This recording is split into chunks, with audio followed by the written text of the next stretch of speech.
Muito boa noite, muito boa tarde, muito bom dia, seja lá o horário que você está assistindo esse vídeo. Bem-vindos ao canal do Julião. Eu sou o Pedro Julião. Tô meio sumido, correria nos últimos dias, a rotina tá uma maluquice, mas vim aqui para falar de um assunto recente até. O bicampeonato do Paris Saint-Germain da UEFA Champions League. Vamos falar um pouquinho sobre como o PSG deixou de colecionar estrelas para começar a conquistar a Europa. Vem que eu te explico esse planejamento do Sheik para tudo começar a dar certo desde a temporada passada. Começando falando, o PSG passou anos e anos e anos tentando comprar a Champions League. O que eu digo como comprar a Champions League? Esse planejamento de adquirir estrelas do mais alto escalão do futebol mundial para ganhar o principal torneio do futebol europeu, que é a Champions League. Algumas vezes bateu na trave, aquela final da época da pandemia contra o Bayern de Munique, o PSG também meio debilitado, com poucas estrelas no time, tinha o Neymar, tinha o Mbappé, mas o time não jogava tão bem assim, perante ao Bayern de Munique, e já teve Neymar, Messi, Mbappé, Sérgio Ramos, Verratti, Ibrahimovic, vários outros nomes de impacto nesse elenco do Paris, mas não conseguiu nunca ter levantado o troféu com essas estrelas no elenco. Vamos começar a destrinchar lá na temporada 23/24, que foi onde tudo começou a andar um pouquinho mais para o Paris. Naquela janela, o Paris gastou 454 milhões de euros. Isso mesmo que você ouviu, 454 milhões de euros. A principal vinda, o maior reforço para a temporada foi o Kolo Muani, o centroavante francês que veio do Frankfurt, da Alemanha, por 95 milhões de euros. Você não viu errado, 95 milhões de euros o Paris desembolsou, visando ser o novo camisa 9 do time, essa sensação do futebol francês, muito jovem ainda. Naquela época também veio o Gonçalo Ramos, outro centroavante, por 65 milhões de euros, o Ugarte, volante do Sporting, por 60 milhões, e o Dembélé. O Ousmane Dembélé veio naquela janela de 23/24 do Barcelona por 50 milhões de euros. Destas opções que eu citei, o top 3 de contratações mais caras, top 4, né, porque eu coloquei o Ugarte, só o Dembélé e o Gonçalo Ramos permanecem na equipe do Paris Saint-Germain. O Kolo Muani vive de empréstimos, no futebol europeu, até a passagem agora dele pelo Tottenham, que não foi tão boa, mas muito se gastou no Paris e pouco se fez. Uma janela até um pouco descontrolada e desenfreada. Com a venda daquela janela de 23/24 do Neymar para o Al Hilal por 90 milhões de euros, PSG que comprou 454 milhões e vendeu 210 milhões de euros. Neymar e o Verratti foram as principais vendas, o Neymar por 90 milhões e o Verratti para o futebol árabe por 45 milhões. Não conseguiu estancar esta abertura nos caixas, nos cofres do Paris, que desde sempre vem com contratações muito caras e nunca um retorno futebolístico, né. O Paris Saint-Germain, é o maior campeão, dos últimos anos do campeonato francês, mas na Champions League, que é o principal, não conseguia chegar. Ter essas estrelas nunca foi, algo tão importante assim para conquistar esses títulos no Paris. Em outros clubes até funciona um pouco melhor, mas parecia que faltava algo para o Paris, eh, conquistar o título europeu, o tão sonhado, a tão sonhada orelhuda, a Champions League. Então muitas estrelas, vendas de camisas, patrocinadores, estádios cheios, cotas de televisão, a gente nunca viu tanto Paris Saint-Germain na TV, igual tá vendo nos últimos anos com as superestrelas, mas o time não correspondia em campo. O problema eram as estrelas. Na temporada 24/25, ainda muito cara, mas o PSG com outro perfil de mercado. Vieram o Kvaratskhelia do Napoli por 80 milhões de euros, o João Neves do Benfica por 65 milhões e o Doué por 50 milhões. Logo atrás também o Paty, o zagueiro do Frankfurt, por 40 milhões. Então uma janela mais assertiva. O PSG, esses 4 jogadores são titulares da equipe do PSG hoje em dia, então gastou-se um pouco menos comparado à outra temporada, mas contratações que seguem no PSG até hoje. Um pouquinho do scout do PSG parece ter funcionado um pouco melhor nessa ocasião. Nessa janela de 24/25, foram abertos os cofres do clube a 255 milhões de reais.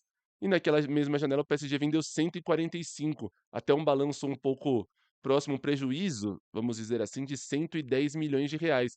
Foram vendidos o Xavi Simons por 50 milhões de euros, o Ugarte, que chegou na temporada de 23/24 por um valor exorbitante de 60 milhões de euros do Sporting, foi vendido ao Manchester United por 50. Então, só nessa transferência o PSG perde 10 milhões de euros. Fora que a cotação do euro da época também flutuou, então foi um prejuízo muito maior da equipe do Paris Saint-Germain nesse negócio do volante uruguaio. O que o PSG contratou, vendeu. Não deu certo num ano, vendeu no outro. Esse desespero por conquistar grandes títulos afetou por muito tempo o Paris Saint-Germain.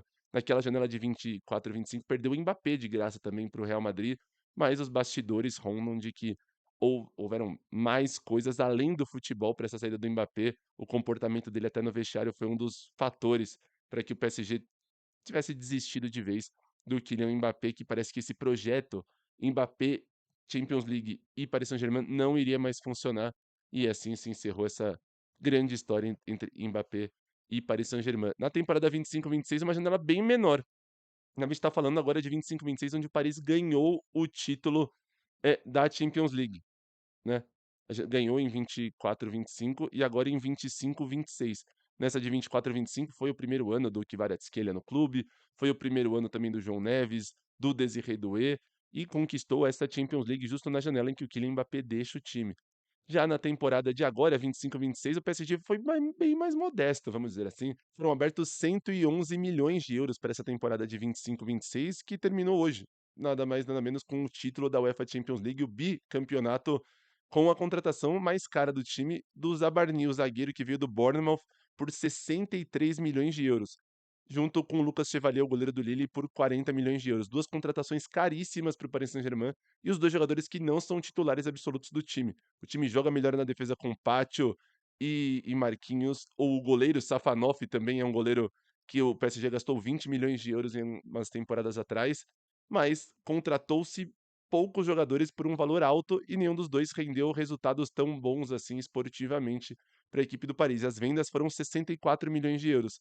O Donnarumma foi para o City por 30, o Mukiele saiu por 12 para o Sunderland e alguns jogadores por empréstimo também deixaram o clube, um saldo de 47 milhões de prejuízo para essa temporada 25/26. Então, o PSG melhorou, mas continuou errando nas contratações.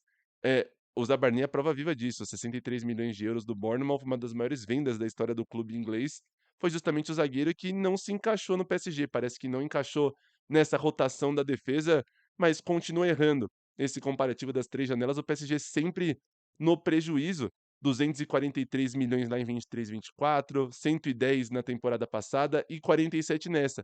Tá vindo numa decrescendo, né, o prejuízo do PSG, tá quase chegando num superávit, quem sabe para a próxima temporada, mas o total dessas janelas o PSG teve um prejuízo grande e dos grandes. Então a tese do nosso vídeo é a seguinte: antes o PSG era um time de estrelas, comandados por Neymar, o Messi poucas temporadas, o Mbappé, que jogou muito tempo no Paris Saint-Germain, mas um time que vendia camisa, vendia patrocínio, vendia uma ideia de jogo.